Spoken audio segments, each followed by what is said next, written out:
Hey traders, welcome to our weekly show. Every Sunday we get together, prepare for the market, take a look at the economic calendar that's coming, and of course, take your questions. So thank you as always for being here. Great to see everybody, and hope that everyone has some little time to get away from the charts over the weekend, spend some time with friends and family, or I don't know, just read a book. I got a couple good books I was diving into this weekend, so hope you had some time to recharge. With that being said, now let's go ahead and kick off our conversation with the economic calendar. When we take a look at the week, which was we had a pretty busy week in terms of all the FOMC speak and how that sort of aligned with this much more aggressive tone, hawkish tone from the Federal Reserve. I'm going to talk to you about in just a little bit, talk with you all about how we measure that, how we understand exactly what aggressive is, and whether or not we collectively as the market are factoring in something that would merit a sudden shift in equities or not. A couple of things data-wise, needle moving hot zones. We do have CPI on Tuesday. Any data around inflation, around jobs, around growth is going to be a needle mover because these are the macroeconomic pillars upon which the Federal Reserve determines how the messaging and ultimately the monetary policy should move. And we are still in an environment, a lot of times traders will ask me, Rog, why did negative or less than expected data trigger strength in the equity markets? Or conversely, why did data that seemingly looks positive, looks strong, looks good, elicit a negative or bearish reaction? And that is because right now equities are perfectly clear with the fact that if inflation is moving higher, that's going to really force the Fed to remain on this more hawkish tightening policy track. If jobs are healthy, strong, better than expected, that too will green light, allow the Federal Reserve to continue on that more hawkish track. If growth is stable, again, it green lights more hawkishness. If jobs are weak, if growth is weaker than expected, or inflation is cooler than expected, well, then that means the Federal Reserve doesn't have to be quite as hawkish, and equities will like that. And that's the punchline of good news is bad news, especially in this environment right now. Scrolling into Wednesday, PPI, another number we need to keep an eye on. So Tuesday, major hot zone.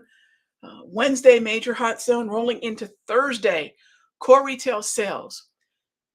This is not, an immediate growth, inflation, or jobs impact, but the health of the consumer is always important. So core retail sales will be one to watch. Unemployment claims, the weekly jobs number, that will be one to watch. And then going into Friday, consumer sentiment. So as much as we have a couple pillars macroeconomically, we have a couple some insight into the consumer. I have been reminding my traders over in the Sector Secrets Mastery, if you are not making sure that you've got all those FOMC speakers covered, please take a quick run on over to Trading Economics, plural, tradingeconomics.com, and just take a quick look for whether or not you see FOMC and then somebody's name. Just kind of quickly scan and no. And oh, by the way, no, now that I think about it, we're in the blackout period. So no, we don't have to worry about any of that. So we're in that blackout period before the September 21 announcement. So yes, so we don't have to worry about any FOMC speakers. So since we're 9 days away, 9 calendar days away. All right. So then that's the way I'm preparing for this countdown to the FOMC.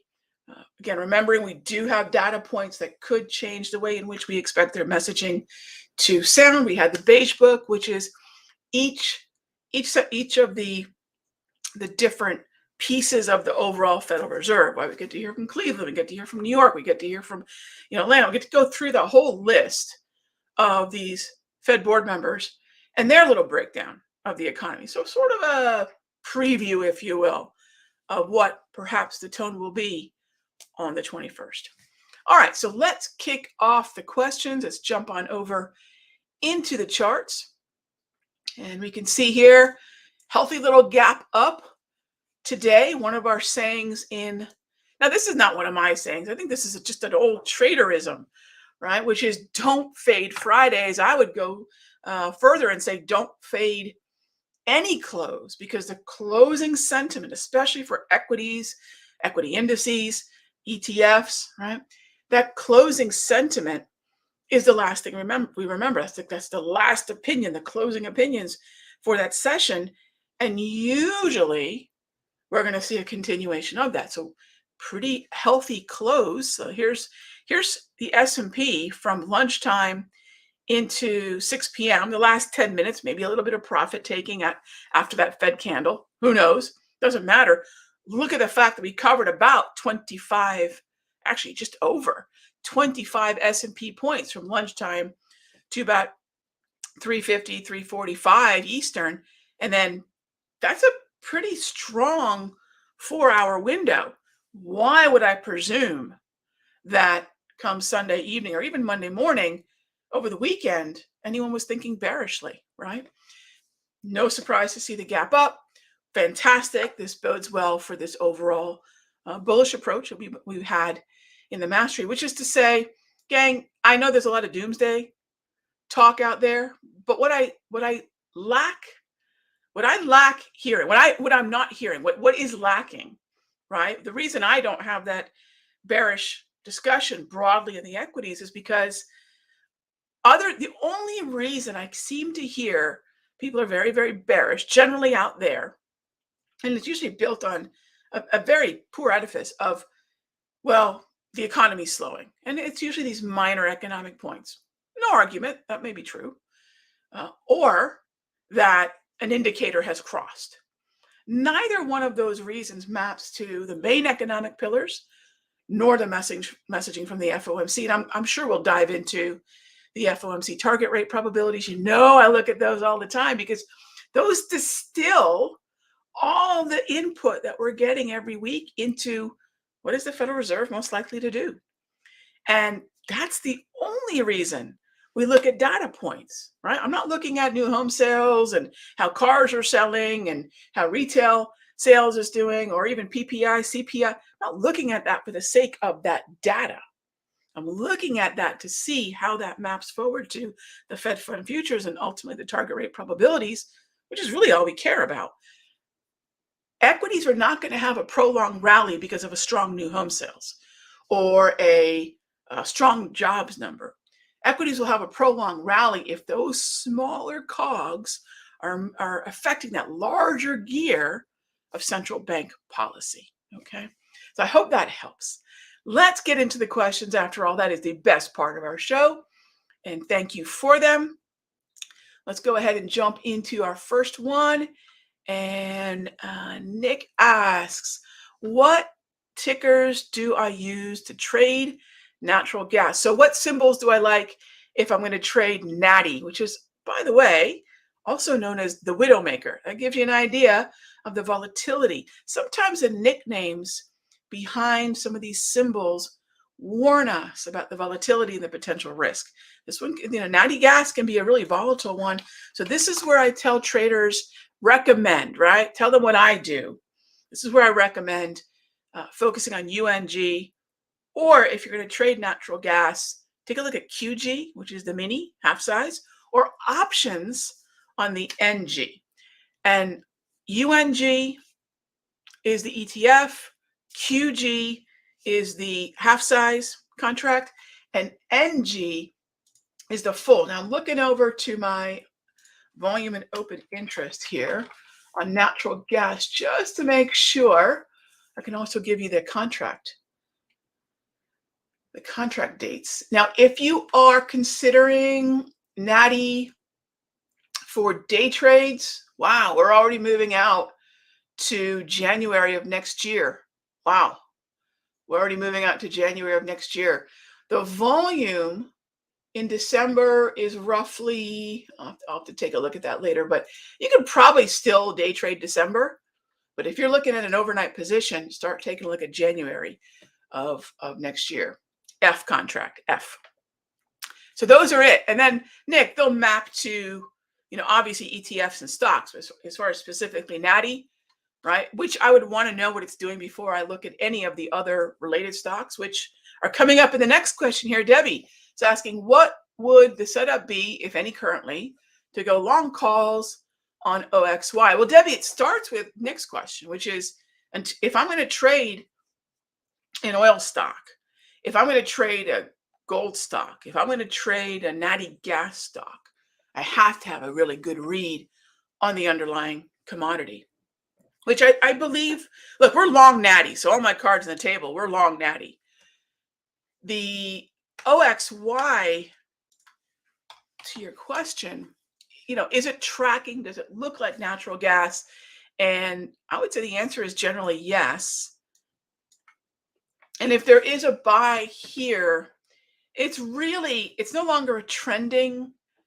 It's really no longer a trending conversation. I've been looking at DVN a little bit more, but if you're looking at OXY and Natty's heading higher and XOP is heading higher and even FCG, those ETFs, I would look for a buy in this area. I would have no problem with that. Use the minor low pattern and something north of, say, 66.25. That would be a good one. Yeah, you get that minor low. Exactly. Use that. That would be fine. If you want to use the inside day, you'd really be looking for anything over 65.90 to 66. So that is what I would look at there. All right. So same conversation, Alex. Yeah, whether it's UNG, whether it's KOLD, whether it's BOYL, same idea. Stick with the trend. KOLD, though, I'm looking at this thing. What I want to be sure about is, look, now I don't play any of the ultras or the 3Xs or anything like that. And I don't like the inverse. If you want to play, when I say I don't like, right, I don't want to yuck anybody's yum.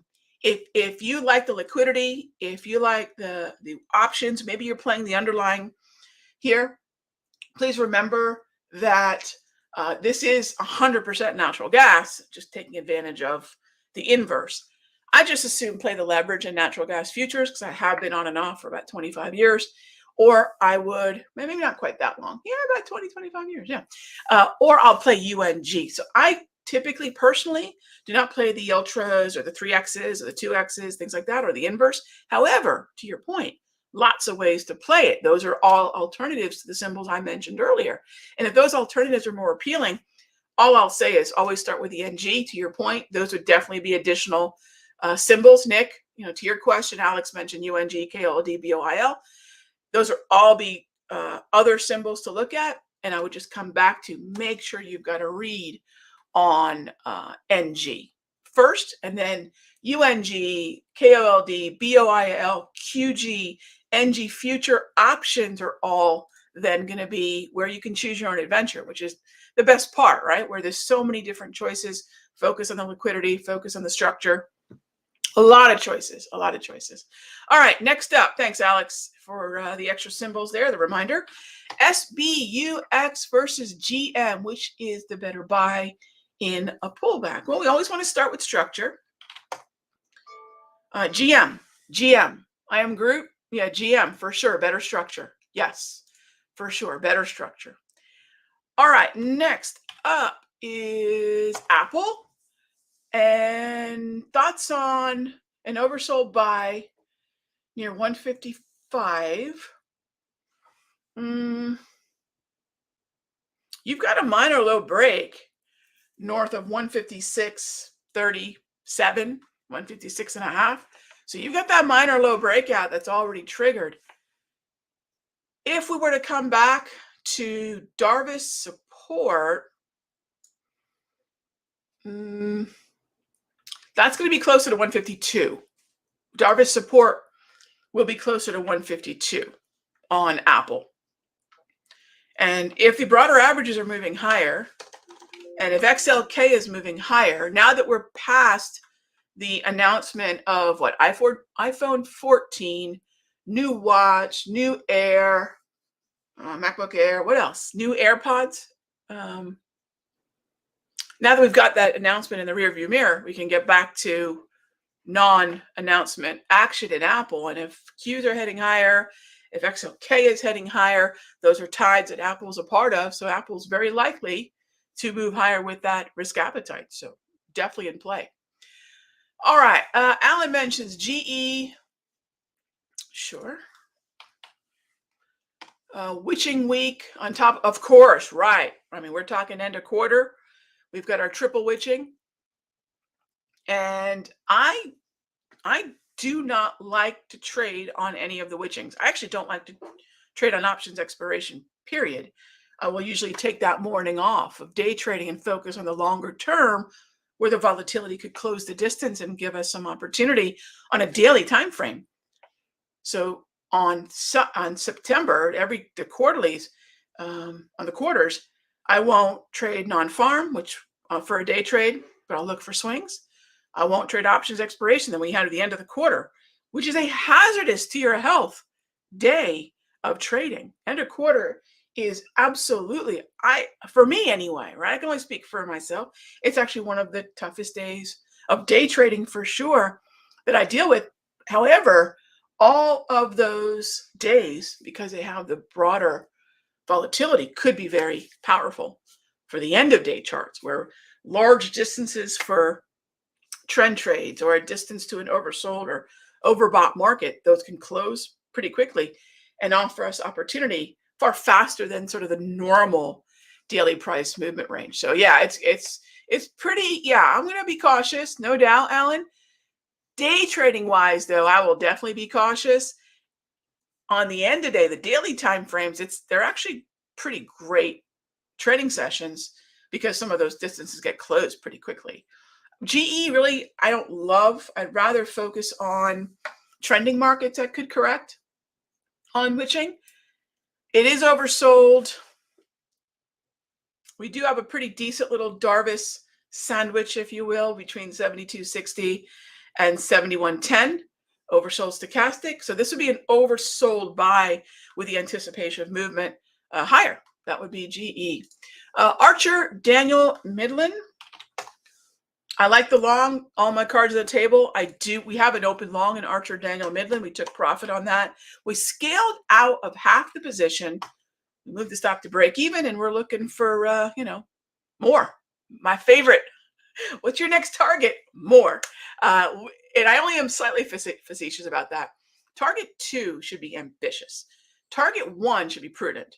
Target 2 should be just downright greedy. And we're going to get greedy looking for new highs, near-term highs in Archer Daniel Midland. As far as COP goes, again, pull back nicely to the 21 propulsion, hit that Darvish support, and looks like we're closing the gap on that. On Friday, we closed the gap. So next target would be, say, 115.30. And onward and upward, double green. Downward, up. That downward move would be opportunistic. We can swing trade again. Swing trade for me is what? Swing is synonymous with retracement. The swings in a market, right? The up and down, the ebb and flow. If we can get a move to the downside, back into the wave, bring it, right? That'll be another opportunity. If not, let's keep an eye on FCG. Let's keep an eye on XOP. Let's keep an eye on Natty. COP is going to travel in those circles, and if those are heading higher, watch for that. Watch that tide to take COP higher as well. Gold and silver. All right, gold. Gold's tricky. It's choppy. It's going to be sensitive to the Federal Reserve messaging because gold moves inversely to real yields. Real yields are the nominal yield of a bond minus the rate of inflation. We have inflation data coming out. Gold's going to be in play. We have the Federal Reserve coming up. Gold's going to be in play. It's not a flight to safety, and it's not a straight up inverse to the US dollar conversation. It just isn't. It's going to be sensitive to what's happening with inflation, CPI, and what's happening with the yields and the Federal Reserve, and is going to be a big part of what expectations we have about yield. Speaking of yields, let's jump on over to our CME FedWatch tool. Take a look at December. And we are still very much in the expectation of the 375 to 4% column. February, hold. But February, March gets really interesting because February, March, we're starting to see the 3.75 to 4% and the 4% to 4.25% column neck and neck. That means that a lot of folks have asked me, Raghee, are we going to see rate cuts in Q1? Gang, that was never, ever discounted in the target rate probabilities via the Fed Fund futures. Not even for a second was that in any way a probability or even a slightly higher possibility. I don't know where that started, but I get a lot of emails about that. Are we going to see a rate cut in Q1? No, gang, quite the contrary. We're possibly going to see a rate hike in February or March if that 4 to 4.25 column continues to compete with and exceed the 375 to 400 column, which seems to be where we're going to be by December. That's really probably the broader conversation about gold, because if the chasm between yields, if yields move higher, but inflation is moving lower, and that chasm is wider, that's bearish to gold. Silver can do its own thing. Silver is its own conversation because it's not really like copper.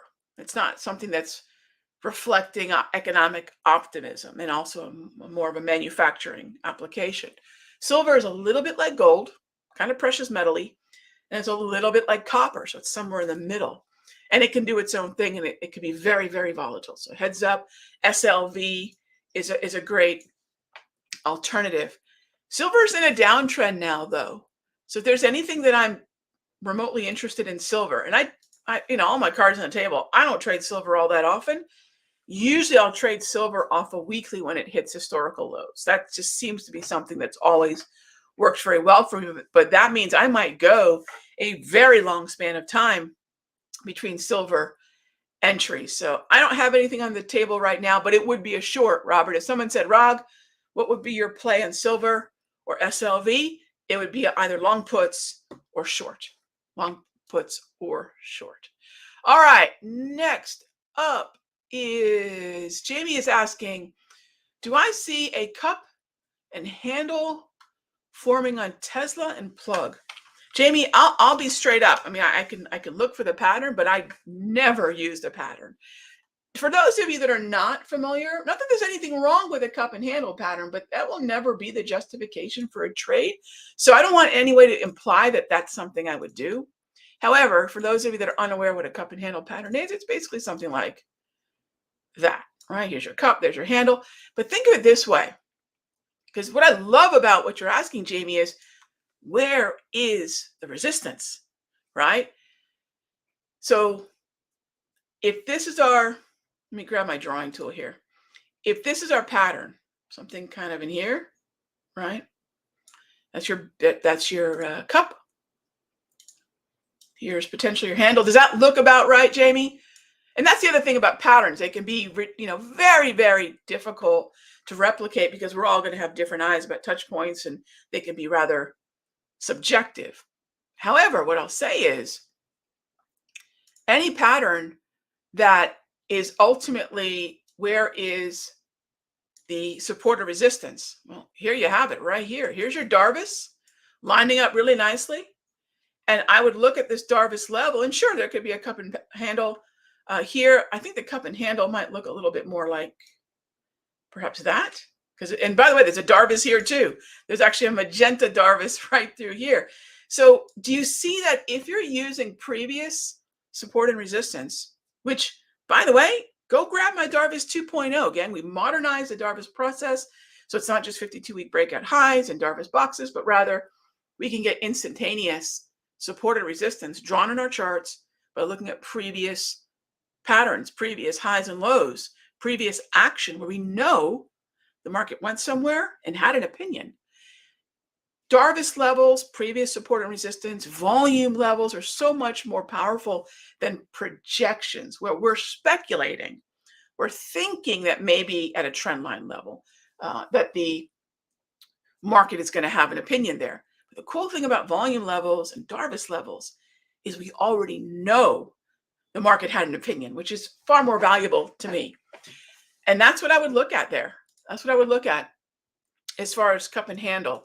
And what I will use to determine maybe where that breakout is. And once again, so when we look at plug, Jamie, I'm going to go right back to those previous highs at Darvis levels. And I hope you see, here's your resistance. Now, whether or not there's a cup, right, and whether there's a handle, the cup and handle's job really is to help us determine where the breakout is. The edge of the cup, the top edge of the handle, right? At the end of the day, all the formation is really trying to determine for us, discern for us is where is that resistance? And I can get that instantly, unless, frankly, subjectively, because I might have drawn a handle and cup that's very different than yours. Not that either is right or wrong. I'd probably say yours is probably going to be more right than mine in terms of the pattern. But what I will say is I've got that Darvis there, and that tells me where there's been an opinion before. And by the way, if you start to layer on volume, right? If you start to decode volume, that is going to put the pattern and the breakout right over the edge. I mean, it's just going to really give you so much. It's the supercharger. Volume is the supercharger. You have a great engine, you blow that motor, right? Now you get a blown motor. Now we're talking. And to me, volume is that kicker there. All right. Thank you for the question, Jamie. And cool. Thank you for asking about the pattern. We haven't had one of those questions in a really long time. Ron asks, where can we get the Momo and trend indicators? Ron, these two indicators, along with a whole bunch of others, I make available in the room drive of the futures room, options room, day trading room. I think that's it.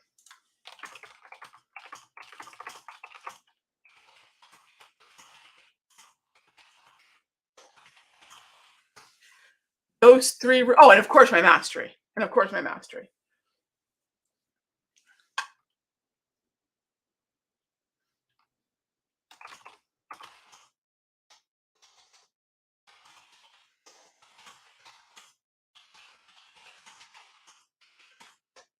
Let's see. I'm double checking with the Lorna bot here. Okay. Yeah, the day trading room, the options room, the futures room, and my sector secrets mastery. And it's included on a layout that I've also included that Darvis that we were talking about before, propulsion, wave, grab candles, as well as the settings on the slow stochastic that I use. So it was a lot of goodies in the room. Be sure to check that out when you're in the room. Can I talk about overbought buy setups later this week? Oversold buy setups this week. I'm trying to think, overbought and oversold levels. If we have a neutral trend, a yellow trend, Mr. Walker, when the yellow is either the lower row of the multi-trend or the second label or trend label, right, that's where it green lights overbought, oversold. We have quite a few. Yeah, if as they come up, I will definitely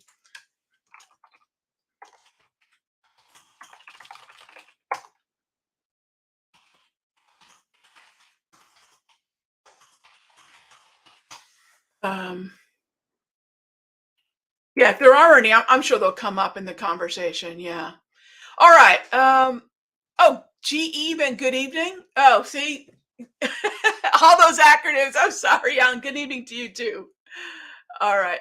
So gang, just like that, where does that 30 minutes go? Thank you as always for all your questions. Thank you. I appreciate it.